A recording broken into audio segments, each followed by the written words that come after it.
राधे राधे मेरे प्रिय साथियों, आप सभी लोग जानते हैं कि आज साल का पहला चंद्र ग्रहण लग रहा है, जिसका सूतक काल आज सुबह 6:20 से शुरू भी हो चुका है। और इस सूतक काल में आपका ये प्रश्न जरूर होगा कि क्या हम लोग सूतक काल में खाना बना सकते हैं और खा सकते हैं, इसके अलावा पानी पी सकते हैं या नहीं, और आज भारत में ये ग्रहण कितने बजे से लगेगा और ये ग्रहण कहां कहां दिखाई देगा, सारी जानकारी इस एक वीडियो में आपको मिलने वाली है। साथियों, जब सूतक काल शुरू हो जाता है तो उसके बाद सारे शुभ और मांगलिक कार्य बंद हो जाते हैं। जैसे कि इस समय पूजन पाठ नहीं किया जाता है, भगवानों को स्पर्श नहीं किया जाता है, इस समय खाना नहीं बनाया जाता है और खाया भी नहीं जाता है। पर सूतक काल और ग्रहण काल को अगर मिलाएं तो ये पूरे 12 घंटे का समय होता है और इतने समय तक ज्यादातर लोग भूखे प्यासे नहीं रह पाते हैं। तो उस जगह पर आपके मन में अभी ये प्रश्न जरूर होगा कि क्या हम सूतक के समय भोजन पानी ग्रहण कर सकते हैं। साथियों, वैसे तो सूतक में खाना पीना वर्जित माना जाता है, पर अगर जरूरी हो तो आप इस समय सिर्फ भोजन बना सकते हैं। पर इस समय चाकू का इस्तेमाल नहीं करना है और किसी चीज को काटना नहीं है, और भोजन बनाने के बाद इस भोजन को खा सकते हैं। और सूतक काल में जो भोजन आप ग्रहण कर रहे हो उसमें तुलसी पत्र जरूर होना चाहिए। इस समय आपको बाहर का खाना नहीं खाना है और कोशिश करना है कि इस समय शुद्ध और सात्विक भोजन ही आप सूतक में सेवन करें।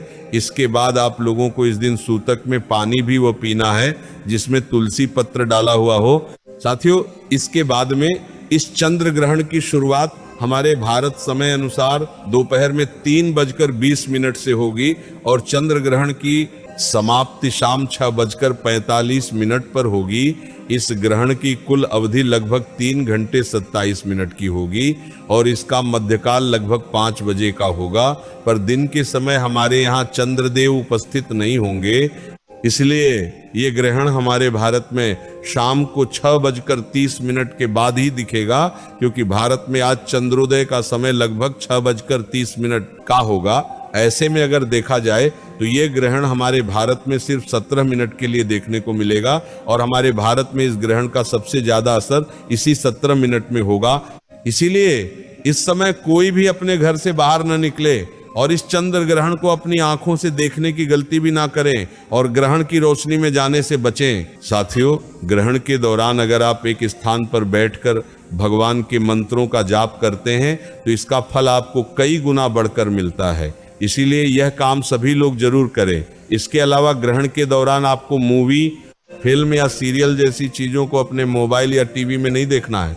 इस समय आप भगवान के भजन और कथाएं सुन सकते हैं। ग्रहण के दौरान किसी को अपशब्द ना बोले, झूठ ना बोले और किसी की बुराई ना करें।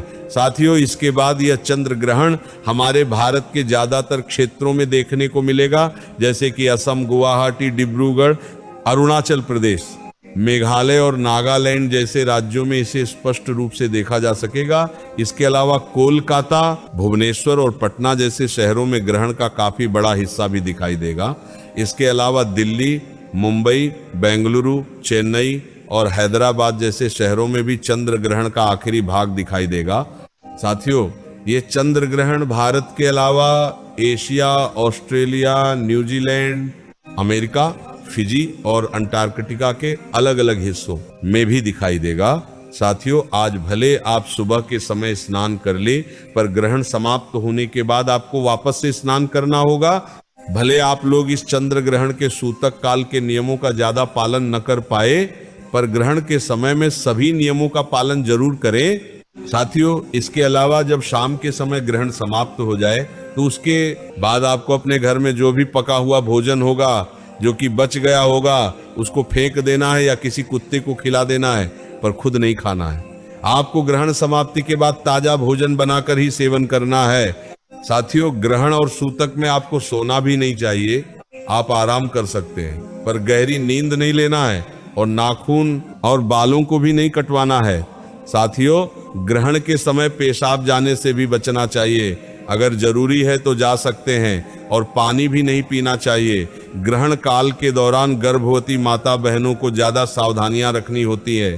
साथियों, इसके बाद जब ग्रहण समाप्त हो जाए तो आपको सबसे पहले गंगा जल मिले जल से स्नान करके खुद भी थोड़ा सा गंगा जल पीकर अपने पूरे घर में गंगा जल छिड़कना चाहिए। फिर घर के भगवानों को स्नान कराकर उनकी पूजन करके दीपक जलाना चाहिए, और आप चाहे तो मंदिर में जाकर भी दीपक जला सकते हैं। और ग्रहण समाप्ति के बाद दान पुण्य करना भी बहुत अच्छा माना जाता है, जिसमें सफेद चीजों का ध्यान, जैसे चावल, चीनी, दूध, दही, सफेद वस्त्र या चांदी का दान करना शुभ माना जाता है। साथियों, इस तरीके से इस चंद्र ग्रहण को लेकर आपको सावधानियां रखनी है। अगर अभी भी आपके मन में इस चंद्र ग्रहण को लेकर कोई प्रश्न है या आपसे कोई गलती हो गई है तो वह हमसे कमेंट करके पूछ सकते हैं। आप ये वीडियो कहां से देख रहे हैं, कमेंट में जरूर बताएं। राधे राधे मेरे प्रिय साथियों।